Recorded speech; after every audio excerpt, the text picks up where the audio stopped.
Chapter 7 The Sorting Hat. The door swung open at once. A tall, black-haired witch in emerald green robes stood there. She had a very stern face, and Harry's first thought was that this was not someone to cross. "The first years, Professor McGonagall," said Hagrid. "Thank you, Hagrid. I will take them from here." She pulled the door wide. The entrance hall was so big you could have fit the whole of the Dursleys' house in it. The stone walls were lit with flaming torches like the ones at Gringotts. The ceiling was too high to make out, and a magnificent marble staircase facing them led to the upper floors.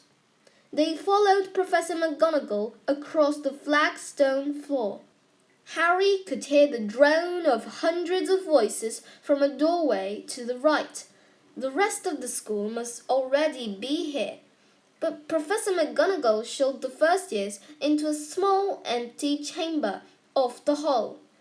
They crowded in, standing rather closer together than they would usually have done, peering about nervously. "Welcome to Hogwarts," said Professor McGonagall. "The start of term banquet will begin shortly, but before you take your seats in the Great Hall, you will be sorted into your houses. The sorting is a very important ceremony because while you're here, your house will be something like your family within Hogwarts. You will have classes with the rest of your house, sleep in your house dormitory, and spend free time in your house common room. The 4 houses are called Gryffindor, Hufflepuff, Ravenclaw, and Slytherin. Each house has its own noble history, and each has produced outstanding witches and wizards. While you are at Hogwarts, your triumphs will earn your house points, while any rule breaking will lose house points. At the end of the year, the house with the most points is awarded the House Cup, a great honor. I hope each of you will be a credit to whichever house becomes yours. The sorting ceremony will take place in a few minutes in front of the rest of the school. I suggest you all smarten yourselves up as much as you can while you're waiting."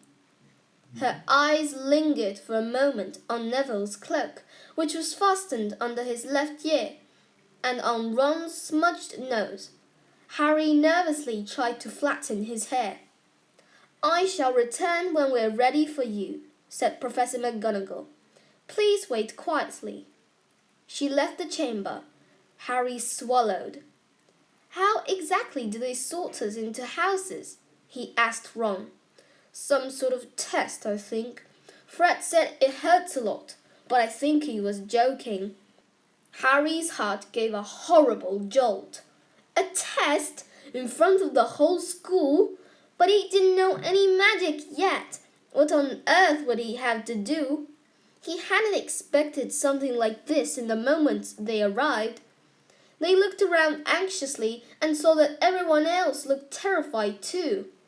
No one was talking much except Hermione Granger, who was whispering very fast about all the spells she learned and wondering which one she'd need. Harry tried hard not to listen to her. He'd never been more nervous. Never.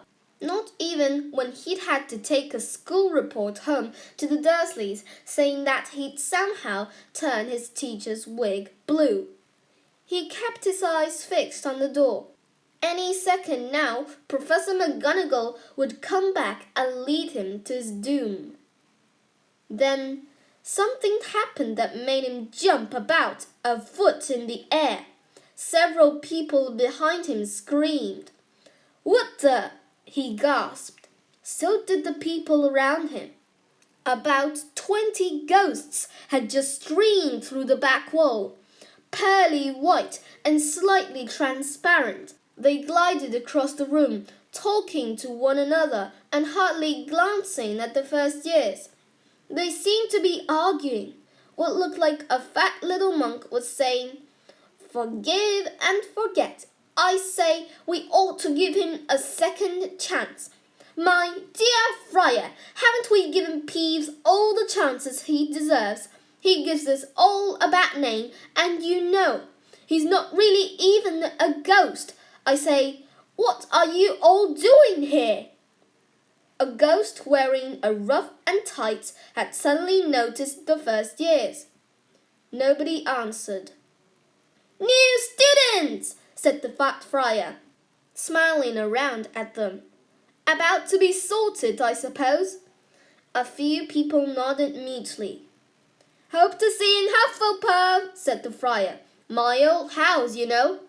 Move along now, said the sharp voice. The sorting ceremony's about to start. Professor McGonagall had returned. One by one, the ghosts floated away through the opposite wall. Now, form a line, Professor McGonagall told the first years, and follow me. Feeling oddly as though his legs had turned to lead, Harry got into line behind a boy with sandy hair, with Ron behind him, and they walked out of the chamber, back across the hall, and through a pair of double doors into the great hall. Harry had never even imagined such a strange and splendid place. It was lit by thousands and thousands of candles that were floating in mid-air over 4 long tables where the rest of the students were sitting. These tables were laid with glittering golden plates and goblets. At the top of the hall was another long table where the teachers were sitting. Professor McGonagall led the first years up here so that they came to a halt in a line facing the other students, with the teachers behind them. The hundreds of faces staring at them looked like pale lanterns in the flickering candlelight. Dotted here and there among the students, the ghosts shone misty silver, mainly to avoid all the staring eyes. Harry looked upward and saw a velvety black ceiling dotted with stars. He heard Hermione whisper, "It's bewitched to look like the sky outside. I read about it in Hogwarts, a history." It was hard to believe there was a ceiling there at all, and that the great hall didn't simply open onto the heavens. Harry quickly looked down again as Professor McGonagall silently placed a 4-legged stool in front of the first years. On top of the stool, she put a pointed wizard's hat. This hat was patched and frayed and extremely dirty. Aunt Petunia wouldn't have let it in the house. Maybe they had to try and get a rabbit out of it, Harry thought wildly. That seemed the sort of thing. Noticing that everyone in the hall was now staring at the hat, he stared at it too. For a few seconds there was complete silence. Then the hat twitched. A rip near the brim opened wide like a mouth, and the hat began to sing. "Oh, you may not think I'm pretty, but don't judge on what you see. I'll eat myself if you can find a smarter hat than me. You can keep your bowlers black, your top hat sleek and tall, for I'm the Hogwarts sorting hat and I can cap them all. There's nothing hidden in your head the sorting hat can see. So try me on and I will tell you where you ought to be. You might belong in Gryffindor where dwell the brave at heart. Their daring nerve and chivalry set Gryffindors apart. You might belong in Hufflepuff where they are just and loyal. Those patient Hufflepuffs are true and are none afraid of toil. Or yet in wise old Ravenclaw if you've a ready mind, where those of wit and learning will always find their kind. Or perhaps in Slytherin you will make your real friends. Those cunning folk use any means to achieve their ends. So put me on, don't be afraid, and don't get in a flap. You're safe in hats, though I have none, for I'm a thinking cap." The whole hall burst into applause as the hat finished its song. It bowed to each of the 4 tables and then became quite still again. "So we just got to try on the hat," Ron whispered to Harry. "I'll kill Fred. He was going on about wrestling the troll." Harry smiled weakly. Yes, trying on a hat was a lot better than having to do a spell. But he did wish they could have tried it on without everyone watching. The hat seemed to be asking rather a lot. Harry didn't feel brave or quick-witted or any of it at the moment. If only the hat had mentioned a house for people who felt a bit queasy, that would have been the one for him. Professor McGonagall now stepped forward holding a long roll of parchment. "When I call your name, you will put on the hat and sit on the stool to be sorted," she said. "Abbott Hannah." A pink-faced girl with blonde pigtails stumbled out of line, put on the hat, which fell right down over her eyes, and sat down. A moment's pause. "Hufflepuff!" shouted the hat. The table on the right cheered and clapped as Hannah went to sit down at the Hufflepuff table. Harry saw the ghost of the Fat Friar waving merrily at her. "Bone Susan!" "Hufflepuff!" shouted the hat again, and Susan scuttled off to sit next to Hannah. "Boot Terry!" "Ravenclaw!" The table second from the left clapped this time. Several Ravenclaws stood up to shake hands with Terry as he joined them. "Brocklehurst Mandy!" went to Ravenclaw too, but Brown Lavender became the first new Gryffindor, and the table on the far left exploded with cheers. Harry could see Ron's twin brothers catcalling. Bulstrode Millicent then became a Slytherin. Perhaps it was Harry's imagination. After all, he'd heard about Slytherin, but he thought they looked like an unpleasant lot. He was starting to feel definitely sick now. He remembered being picked for teams during gym at his old school. He had always been last to be chosen, not because he was no good, because no one wanted Dudley to think they liked him.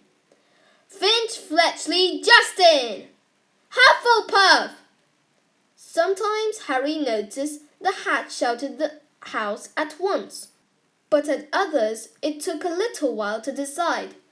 "Finnegan Seamus!" The sandy-haired boy next to Harry in the line sat on the stool for almost a whole minute before the hat declared him a Gryffindor. "Granger Hermione!" Hermione almost ran to the stool and jammed the hat eagerly on her head. "Gryffindor!" shouted the hat. Ron groaned. A horrible thought struck Harry, as horrible thoughts always do when you're very nervous. What if he wasn't chosen at all? What if he just sat there with the hat over his eyes for ages until Professor McGonagall jerked it off his head and said there had obviously been a mistake and he'd better get back on the train? When Neville Longbottom, the boy who kept losing his toad, was called, he fell over on his way to the stool. The hat took a long time to decide with Neville. When it finally shouted, "Gryffindor!" Neville ran off, still wearing it, and had to jog back amid gales of laughter to give it to McGonagall Morag. Malfoy swaggered forward when his name was called, and got his wish at once. That hat had barely touched his head when it screamed, "Slytherin!" Malfoy went to join his friends Crabbe and Goyle, looking pleased with himself. There weren't many people left now. Moon! Not! Parkinson! Then a pair of twin girls, Patil and Patil, and then Perks, Sally Ann, and then, at last, Potter Harry! As Harry stepped forward, whispers suddenly broke out like little hissing fires all over the wall. Potter, did she say? The Harry Potter? The last thing Harry saw before the hat dropped over his eyes was the hall full of people craning to get a good look at him. Next second, he was looking at the black inside of the hat. He waited. Said the small voice in his ear. Difficult, very difficult. Plenty of courage, I see. Not a bad mind either. There's talent, oh my goodness, yes. And a nice thirst to prove yourself. Now that's interesting. So, where shall I put you? Harry gripped the edges of the stool and thought, Not Slytherin, not Slytherin. Not Slytherin, eh? Said the small voice. Are you sure? You could be great, you know. It's all here in your head. And Slytherin will help you on the way to greatness. No doubt about that. No? Well, if you're sure, better be Gryffindor! Harry heard the hat shout the last word to the whole hall. He took off the hat and walked shakily toward the Gryffindor table. He was so relieved to have been chosen and not put in Slytherin, he hardly noticed that he was getting the loudest cheer yet. Percy the prefect got up and shook his hand vigorously, while the Weasley twins yelled, We got Potter! We got Potter! Harry sat down opposite the ghost in the ruff he'd seen earlier. The ghost patted his arm, giving Harry the sudden horrible feeling he had just been plunged into a bucket of ice-cold water. He could see the high table properly now. At the end nearest him sat Hagrid, who caught his eye and gave him the thumbs up.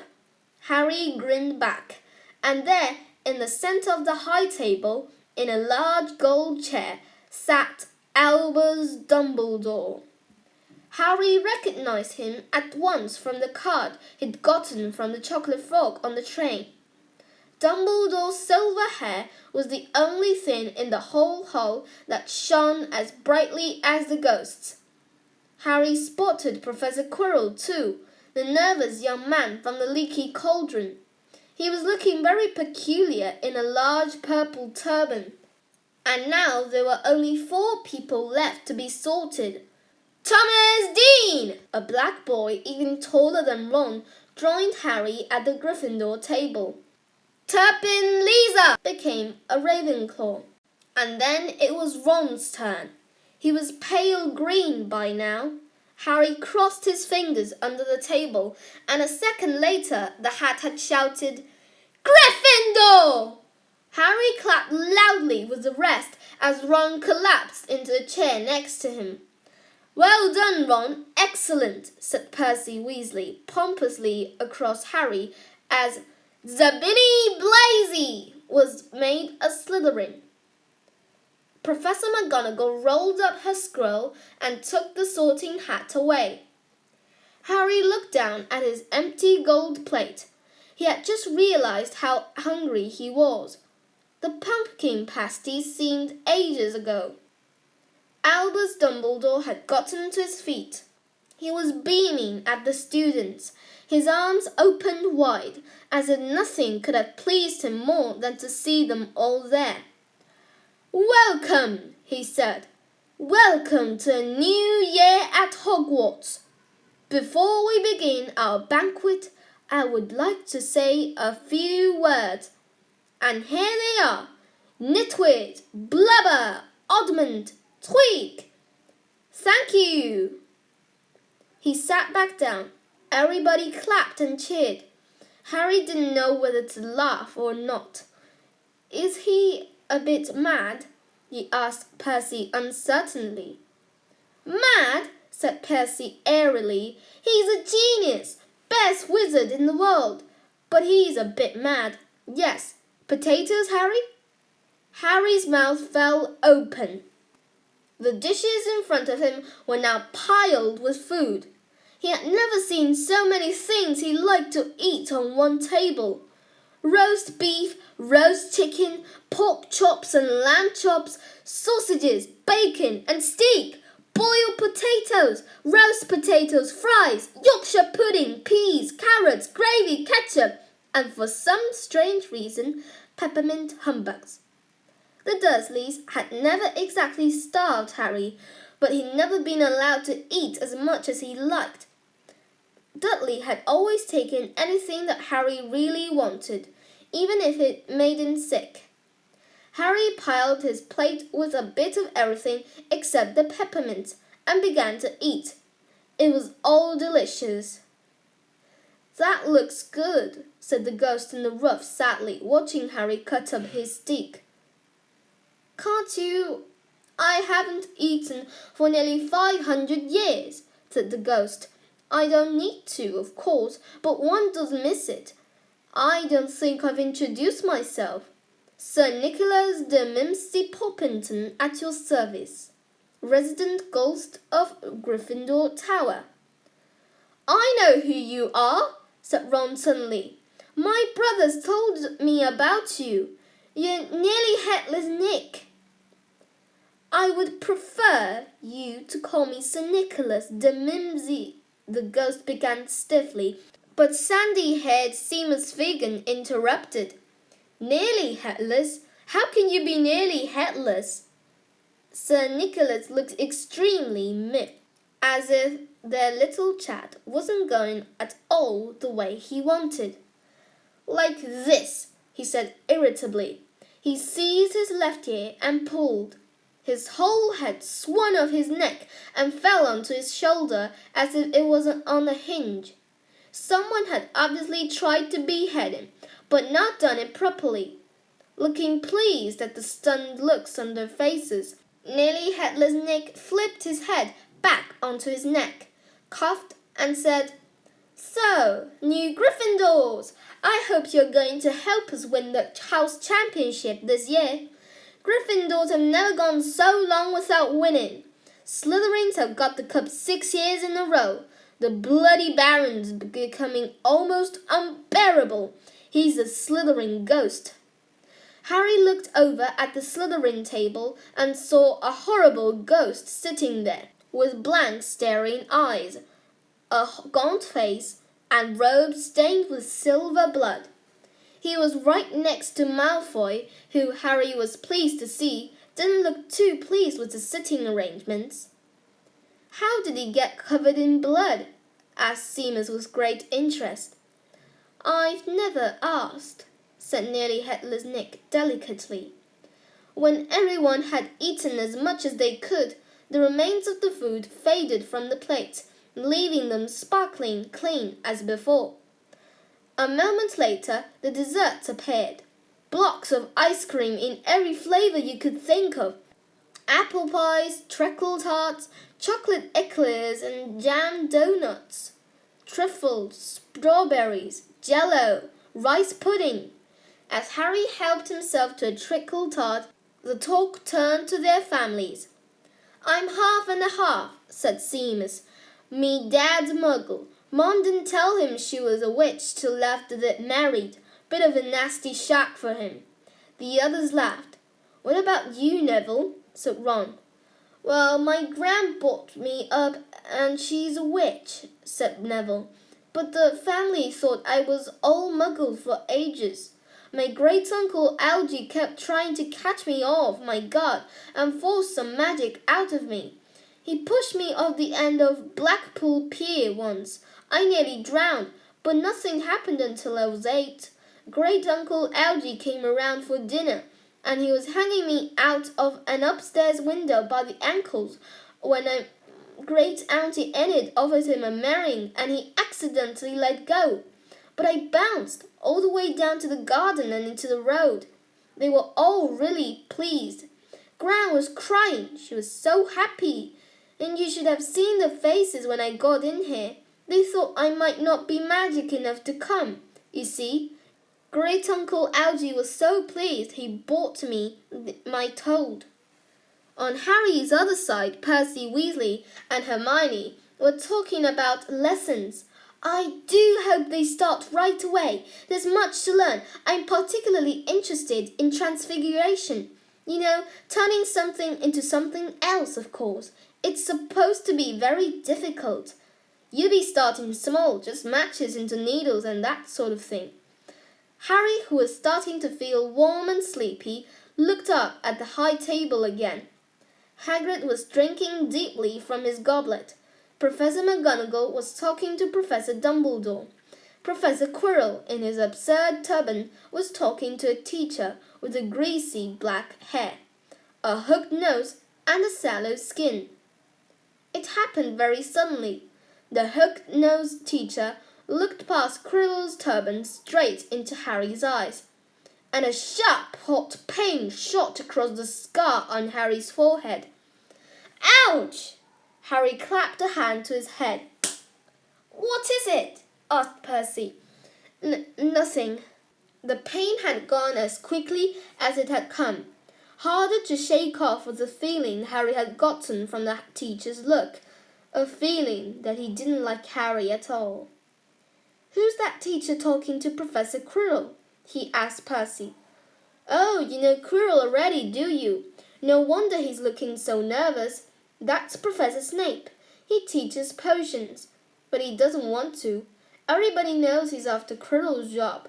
Knows an awful lot about the dark arts, Snape. Harry watched Snape for a while, but Snape didn't look at him again. At last, the desserts too disappeared, and Professor Dumbledore got to his feet again. The hall fell silent. Just a few more words now that we're all fed and watered. I have a few start-of-term notices to give you. First years should note that the forest on the grounds is forbidden to all pupils, and a few of our older students would do well to remember that as well. Dumbledore's twinkling eyes flashed in the direction of the Weasley twins. I have also been asked by Mr. Filch, the caretaker, to remind you all that no magic should be used between classes in the corridors. Quidditch trials will be held in the second week of the term. Anyone interested in playing for their house teams should contact Madam Hooch.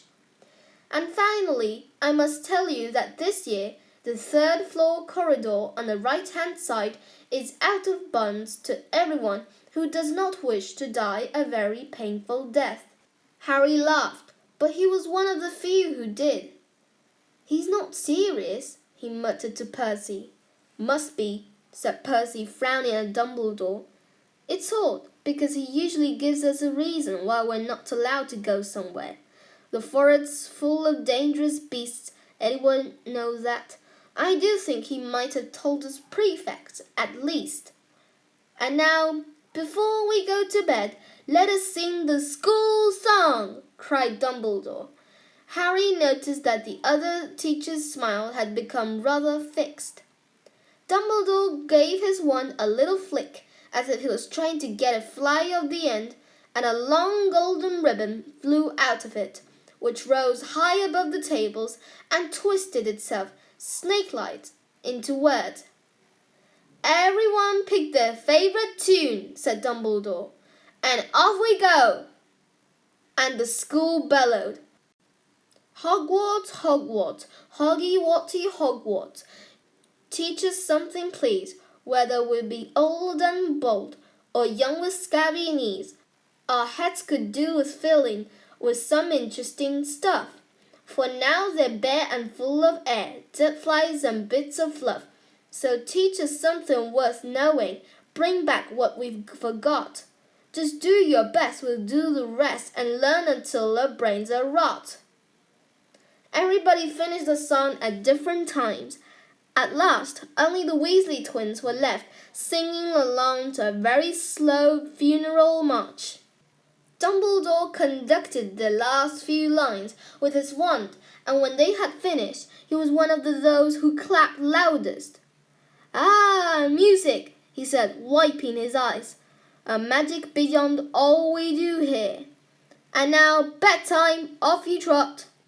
The Gryffindor first years followed Percy through the chattering crowds, out of the great hall, and up the marble staircase. Harry's legs were like lead again, but only because he was so tired and full of food. He was too sleepy even to be surprised that the people in the portraits along the corridors whispered and pointed as they passed, or that twice Percy led them through doorways hidden behind sliding panels and hanging tapestries. They climbed more staircases, yawning and dragging their feet, and Harry was just wondering how much farther they had to go when they came to a sudden halt. A bundle of walking sticks was floating in mid-air ahead of them, and as Percy took a step toward them, they started throwing themselves at him. "Peeves," Percy whispered to the first years. "A poltergeist." He raised his voice. "Peeves, show yourself." A loud, rude sound, like the air being let out of a balloon, answered. "Do you want me to go to the Bloody Baron?" There was a pop, and a little man with wicked, dark eyes and a wide mouth appeared, floating cross-legged in the air, clutching the walking sticks. "Oh," he said with an evil cackle. "Ickle firsties, what fun!" He swooped suddenly at them. They all ducked. "Go away, Peeves, or the Baron'll hear about this. I meant it," barked Percy. Peeves stuck out his tongue and vanished, dropping the walking sticks on Neville's head. They heard him zooming away, rattling coats of armor as he passed. "You want to watch out for Peeves," said Percy as they set off again. "The Bloody Baron's the only one who can control him. He won't even listen to us prefects. Here we are." At the end of the corridor hung a portrait of a very fat woman in a pink silk dress. "Password," she said. "Caput Draconis," said Percy, and the portrait swung forward to reveal a round hole in the wall. They all scrambled through it. Neville needed a leg up and found themselves in the Gryffindor common room. A cozy, round room full of squashy armchairs. Percy directed the girls through one door to their dormitory and the boys through another. At the top of the spiral staircase, they were obviously in one of the towers they found in their beds at last. 5 four-posters hung with deep red velvet curtains. Their trunks had already been brought up. Too tired to talk much, they pulled on their pajamas and fell into bed. "Great food, isn't it?" Ron muttered to Harry through the hangings. "Get off, Scabbers! He's chewing my sheets!" Harry was going to ask Ron if he'd had any of the treacle tart, but he fell asleep almost at once. Perhaps Harry had eaten a bit too much, because he had a very strange dream. He was wearing Professor Quirrell's turban, which kept talking to him, telling him he must transfer to Slytherin at once, because it was his destiny. Harry told the turban he didn't want to be Slytherin. It got heavier and heavier. He tried to pull it off, but it tightened painfully, and there was Malfoy laughing at him as he struggled with it. Then Malfoy turned into the hook-nosed teacher, Snape, whose laugh became high and cold. There was a burst of green light, and Harry awoke, sweating and shaking. He rolled over and fell asleep again, and when he woke next day, he didn't remember the dream at all.